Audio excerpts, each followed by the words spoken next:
Et j'avais envie de faire un nouveau projet euh, indépendant parce qu'on se sent libre et j'avais envie de créer en fait. Et, euh, et j'ai passé un appel à projet parce que j'avais aussi cette envie de soutenir d'autres auteurs comme on a pu le faire pour moi quand j'étais plus jeune. Et il se trouve que monsieur Thomas Bibès, qui était un ancien élève à moi de ma première classe de monteur audiovisuel ici à l'Épopée, revient une fois diplômé avec quelques mois plus tard son ami Oussam ici présent.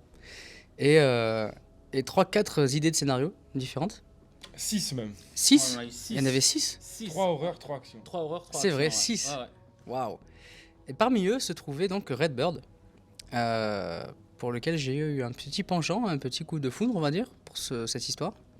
Avant, pour l'histoire, mais aussi avant pour eux, hein, pour eux humainement, c'est tout de suite matché. Lui, je le connaissais déjà un peu plus, ou Thomas, et Oussam, très belle rencontre. Euh, et donc, ben, on s'est dit, ben go en fait. Ouais. Go faire ce film. Et ça a beaucoup évolué parce que mon appel à projet que j'ai passé à la base, c'était je veux un film en huis clos qui soit faisable en 18 jours, Oh, ouais. voire 2 semaines, 8 très peu de personnages, et donc peu de décors, voire un seul. Et donc vous allez voir que ben, ça a bien évolué, pour pas dire de gros mots.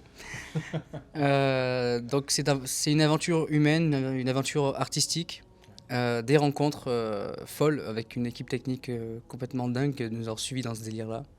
On a passé un mois de décembre et un début de mois de janvier 2025 complètement ouf. Tous les jours, on était motivés et heureux d'être là en fait. Et quand on est heureux d'être quelque part, je pense qu'on est du coup à notre place et que je pense qu'il faudra qu'on y revienne bientôt.